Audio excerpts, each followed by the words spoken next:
Bonjour à tous et bienvenue pour cette nouvelle vidéo où je vais vous présenter deux romans que j'ai lus cette année. Un manga, un comics français et puis pour finir je vous parlerai d'un film aussi que j'ai vu il y a quelques semaines. Voilà, on se retrouve tout de suite pour en parler pour tout ça.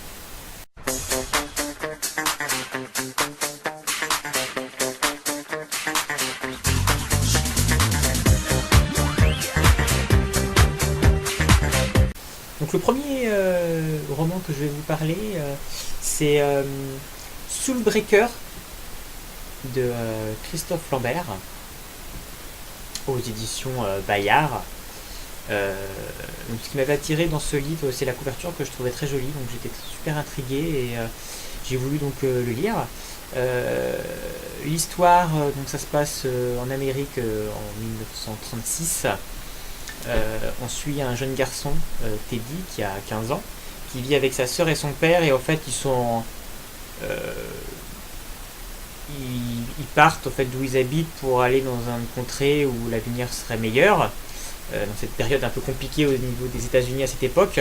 Donc on est un peu comme dans un espèce de grand camp un peu de gitans, et dans ce camp il va y avoir des forains qui vont venir s'installer pour faire un spectacle.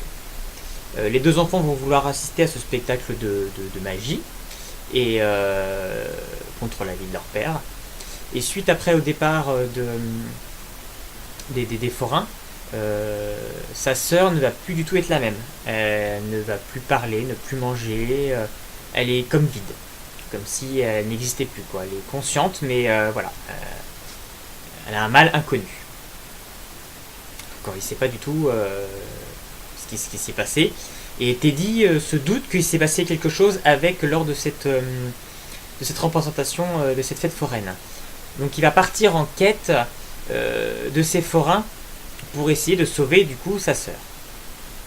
Alors en fait il va aussi se rendre compte qu'il développe un pouvoir.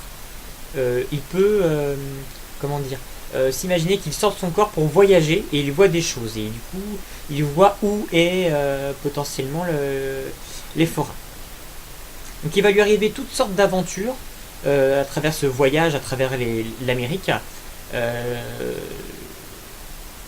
vais pas trop en dévoiler parce que j'ai été très surpris en fait sur ma lecture. Je m'attendais pas du tout à ce qui se passe ça. Donc je vais pas dire j'ai pas envie d'en rentrer plus parce que j'étais parti sur un a priori, sur le voyage qui lui arrivé, et du coup c'est parti sur totalement autre chose qui m'a beaucoup plu, qui m'a surpris mais qui m'a beaucoup plu. Et voilà, il y a différentes choses aussi, il y a plusieurs fonds d'histoire, voilà le passé, qui sont ces personnages, ces forains, donc ce pouvoir qu'il développe, pourquoi il a ce don, et qu'est-ce qui arrive à sa soeur. Voilà, beaucoup de questions qu'on se pose. Voilà, il va lui arriver des tonnes de quiproquos, il va rencontrer des gens qui vont l'aider. Voilà, des personnages très bien construits. Donc, j'ai vraiment beaucoup aimé ce livre, ça a été vraiment une jolie découverte. Et j'ai passé vraiment un agréable moment à le lire. Et je crois que potentiellement il pourrait y avoir une suite, mais je suis pas sûr que ça soit d'actualité. Mais en tout cas, très bon livre. Ensuite, je voulais vous parler d'une BD comics français. Je l'avais déjà montré, parce que c'était quand j'étais allé au salon de la BD à Olonne-sur-Mer. Donc j'avais acheté, j'avais pu rencontrer le dessinateur et le scénariste. Donc je rappelle que j'avais eu une dédicace d'Iron Fist, un personnage de Marvel, et donc j'ai lu la BD. Donc déjà, voilà, on est dans des dessins très à l'américaine. Voilà, un découpage à l'américaine, alors avec des rhinocéros. On a un côté un peu tortue ninja, voilà, très sympathique au niveau des dessins. L'histoire, voilà, donc faut savoir qu'en fait c'est une série à la base Badass, et là en fait on est sur un hors-série qui se lie indépendamment de la série principale. Donc là voilà, on est sur une histoire assez classique, il n'y a pas une grande histoire en profondeur, un scénario très développé. C'est juste, voilà, il y a une cérémonie pour présenter un livre qui apparemment permettrait de faire revenir les morts à la vie, de les contrôler. Et mais personne n'arrive à le lire. Ce livre est illisible et personne ne peut le déchiffrer, parce qu'il est écrit dans une langue que celui qui l'a écrit connaît. Et une fille, voilà, celle la violoniste, a été recrutée, c'est une grande voleuse, a été recrutée, par contre c'est qui, pour voler ce livre. Et finalement, ils se retrouvent tous dans cette cérémonie où plusieurs ont pour but de voler ce livre. Et s'ensuit une espèce de cacophonie à l'intérieur où tout le monde va s'affronter. Finalement, voilà, on va découvrir qu'il y a une descendante de, de celui qui avait écrit le livre qui est là, qui elle peut lire le livre. Voilà, et donc il va se retrouver que on va être pas loin de la fin du monde et que peut-être savoir comment on va réussir à empêcher cela. Donc voilà, c'est une BD qui se lit plaisante, qui se casse pas la tête. On passe un bon moment, c'est agréable à lire. Et, et j'ai envie de dire, c'est le principal. Et j'ai passé un excellent moment. Est-ce que je lirai la série principale? Peut-être pas, j'ai d'autres choses à lire. Mais en tout cas, voilà, je suis très content de l'avoir lu. Et j'ai passé un agréable moment dans ce. C'était très drôle et c'est plutôt bien trouvé. Voilà, c'est détente.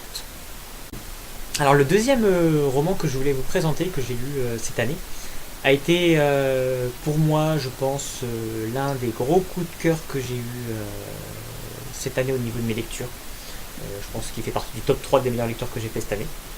Ça faisait un moment que je l'avais dans ma palle et j'avais hâte de lire du coup le premier tome, donc Alive de Scott Sigler chez Lumen. Et alors c'est assez étrange parce que voilà, pour faire la petite histoire, voilà, j'avais lu le résumé et vraiment le résumé me parlait vraiment et je me suis dit voilà, ça va être un titre pour moi, c'est vraiment ce que j'aime lire, c'est vraiment mon genre et je vais vraiment adorer. Et bizarrement, au début de ma lecture, j'ai eu du mal à rentrer dedans. J'étais même limite déçu, j'étais mais qu'est-ce qui se passe, c'est pas du tout à quoi je m'attendais, j'ai du mal à comprendre, j'ai du mal à comprendre, à m'identifier aux personnages, je trouvais les personnages, je comprenais pas cette histoire en fait où les personnages étaient tous parfaits, voilà, on avait du mal à comprendre le cheminement, où ça voulait en venir. Et à partir du moment où on comprend la logique, le pourquoi du comment, ah ben là, juste grandiose et on comprend tout le livre et on reste encore avec beaucoup de questions et parce que voilà, c'est une trilogie donc j'ai quand même, c'est vrai que j'ai pas encore lu la suite mais j'ai assez hâte de lire la suite parce que vraiment je m'attendais pas du tout à ça. J'étais parti sur un a priori parce que voilà, le résumé est assez simple. On suit une fille, M, qui se réveille à l'intérieur d'un cercueil. À l'intérieur et donc elle arrive à force de cogner, etc., en prenant appui à ouvrir le cercueil et à se libérer. Et elle se rend compte qu'autour d'elle, il y a d'autres cercueils, elle les ouvre et découvre d'autres enfants avec elle. Mais elle se rend compte que elle se souvient plus. Elle a des trous de mémoire, elle sait plus trop pourquoi elle est là, d'où elle vient, comment elle s'appelle. Voilà, tout est très confus. Et ils sont comme dans une sorte de tombeau. Et donc ils sortent de la salle où ils sont et ils vont partir en exploration. Et voilà, ils sont dans une sorte de couloir sans fin, avec plein de portes dans tous les sens. Voilà, on sait pas du tout. Voilà, on est un peu perdu en fait finalement comme les personnages. C'est ça en fait la force de ce livre, c'est qu'on est perdu comme les personnages. On se réveille, ils ont plus de mémoire, donc on est comme eux, on ne sait pas ce qui se passe, on ne sait pas pourquoi ils sont là. Et on essaie de suivre avec eux le développement et voir au fur et à mesure ce qu'ils découvrent et essayer de comprendre pourquoi ils sont là et qu'est-ce qu'on attend d'eux. Voilà, c'est ça en fait la vraie force de ce livre, c'est qu'on est vraiment pris pour le coup comme le héros du livre quoi. On est au cœur, voilà, on a plusieurs personnages, des rivalités un peu de gestion comme de groupe, qui doit prendre l'ascendant sur les autres, quelle décision prendre, qu'est-ce qui est la meilleure décision. C'est ça aussi la force de ce livre, c'est qu'est-ce qui est bon pour le groupe, quelle décision serait la bonne à prendre. Est-ce que si je fais ça, est-ce que c'est la bonne décision? Si je prends cette erreur, j'emmène tout le groupe peut-être à la mort. Voilà, c'est toujours question, l'héroïne, et voilà, c'est vraiment très bien écrit, on est vraiment dans l'interrogation sur comment je dois me comporter, comment je dois réagir, les conséquences de mes actes. Et puis bon voilà, après, donc ça c'est un peu vraiment le début, après quand on commence à comprendre un petit peu où ils sont, ils se découvrent un peu plus. Et là, ouais, je m'attendais pas à ça, donc ça donne une ouverture vraiment très grandiose pour le tome 2, qui là aussi je pense peut-être super intéressant. Voilà, je peux pas en dire plus, il faut pas en dire plus parce que même l'auteur, dans le mot de l'auteur, ne veut pas qu'on en dise plus, faut pas dévoiler son histoire et pour garder toute l'intrigue et la surprise du récit. Juste parce que si je cite un peu, on ne peut surprendre les lecteurs qu'une seule fois. Alors si vous tweetez ou écrivez sur un blog, si vous partagez une chronique, et j'espère bien que vous le ferez, ce qui est le cas, prenez le temps de préserver ce qui en vaut la peine. Vous avez eu la chance d'apprécier l'histoire sans qu'on vous la gâche, je vous saurai donc gré de bien vouloir préserver cette chance pour les autres. Donc voilà, j'en dirai pas plus, je dirais juste que c'est un énorme coup de cœur. Scott Sigler est juste un génie. C'est pour moi le meilleur livre que j'ai lu cette année, enfin l'un des meilleurs livres que j'ai lu cette année, et j'ai très hâte de lire et de suivre, c'est vachement bien construit, voilà, la psychologie est parfaite. Voilà, à lire et à découvrir. Pour continuer, je voulais vous présenter un manga, alors qui était paru aux éditions Kiun. C'est Reine d'Égypte. Alors j'ai lu le tome 1 et le tome 2. Parce qu'en fait j'avais acheté les deux tomes, parce qu'à l'époque, quand on achetait les deux tomes, on avait un cadeau. C'était ce magnifique plateau, que je trouvais super sympa. Donc voilà, j'avais pris pour avoir ça, je trouvais ça sympa, et voilà, je pensais que... Bon bah ça tombera pas plus bas. Je pensais que... Voilà, je savais pas trop quoi m'attendre, voilà, j'étais très intrigué, je trouvais... voilà, la couverture est juste magnifique. Les dessins sont super sympas aussi. Voilà. Donc on va suivre une princesse d'Égypte. J'ai plus le nom exact. Hatshepsut. Voilà, moi je ne connais pas forcément en Égypte, donc je ne sais pas si forcément tout est vrai, etc. En fait, son père décède, donc celui qui hérite du trône, c'est son frère, et son frère est censé se marier avec elle. Donc on suit cette jeune femme qui est dans ce milieu où en fait les femmes n'ont pas leur mot à dire, ne sont pas écoutées, et elle, voilà, elle aspirait à plus d'indépendante. Elle a un côté, voilà, garçon manqué, et elle aurait voulu donner son mot dans la gestion du pays et comment gérer l'Égypte. Et voilà, on va suivre cette femme qui va essayer tant bien que mal vis-à-vis de son frère, d'essayer de prendre un ascendant, d'essayer d'apporter quelque chose et d'essayer de rendre son peuple heureux et de faire la continuité du bien que faisait son père, qui ne sera peut-être pas le cas de son frère, qui est beaucoup plus un guerrier, beaucoup plus un combattant. Voilà en gros l'histoire qui pouvait être intéressant, et j'ai trouvé ça au final assez plat, assez descriptif, et ça manque un peu d'action. Et au final, même après les histoires un petit peu de diplomatie, stratégie, magouille et complot sont pas super développés. J'ai lu le tome 2 pour essayer de me faire un autre avis, donc là en fait elle va avoir un conseiller qui va vouloir l'aider parce qu'il se rend compte qu'elle a le potentiel de faire quelque chose de très bien pour son pays, et elle va vouloir l'aider, mais voilà, ça a pas trop pris. Voilà, j'étais déçu, j'achèterai pas la suite. Je pense que c'est peut-être plutôt pour un public féminin, peut-être, c'est peut-être pour ça aussi que j'ai peut-être pas accroché, encore que j'ai lu quelques shoujo donc qui m'ont bien aimé. Voilà, par contre si vous aimez l'Égypte, voilà, foncez, c'est un super manga, de toute façon c'est original là-dessus. Voilà, si vous aimez tout ce qui est Égypte, ça peut être intéressant. Moi, ça sera pas mon cas. Et pour finir, je vais vous parler donc d'un film que j'ai vu il y a quelques semaines maintenant, qui est sorti il y a quelques années aussi, ça fait un moment que j'ai dans ma pile à voir, ma pile. Donc c'est Real Steel avec Hugh Jackman dans le rôle titre du film. Donc voilà, on est sur un film familial, bon enfant. Donc on est dans un monde pas très loin du nôtre, un petit peu futuriste, où en fait tous les combats de boxe ont disparu, ont été remplacés par des combats de robots géants. Et comme une sorte de jeu vidéo géant, on a une espèce de manette pour commander le monstre, et les gens s'affrontent entre eux ainsi. Je viens avec toi. Sûrement pas. Où je viens avec toi? Où tu vas chercher tes clés dans les égouts? Oh, la vache, on est super chaud. Non. Voilà. Tête de mule. On n'est pas dans un jeu vidéo. Là, c'est pour de vrai. Oh. On va se faire un max de blé. Non. Donc en fait, on va suivre Charlie Keaton, donc, alias joué par Hugh Jackman, qui voilà, lui est un ancien boxeur et essaye de se faire de l'argent grâce à ses combats de robots maintenant, parce que ça a remplacé lui, sa profession. Mais voilà, il échoue tout, il perd, et du coup il doit de l'argent à plein de monde, il s'est endetté de partout, voilà, il est très mal en point. Et il se trouve qu'il avait un fils qu'il avait eu, qui ne s'en est jamais occupé.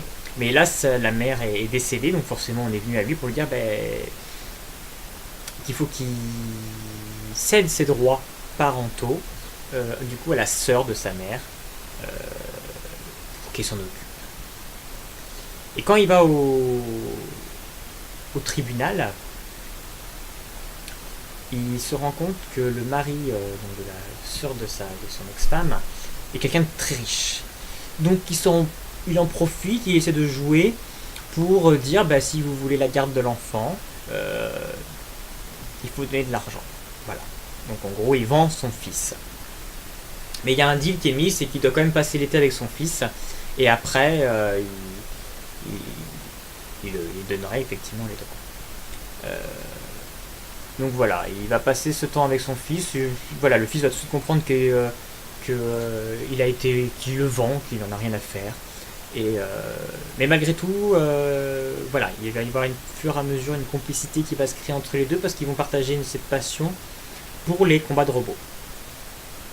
Mais bon, lui il va pas du tout l'écouter, il va suivre, il va continuer à perdre. Et lui par contre, son fils va découvrir un robot copieur. Et finalement c'est ce robot qui va réussir à monter et se créer un nom dans le championnat des combats de robots.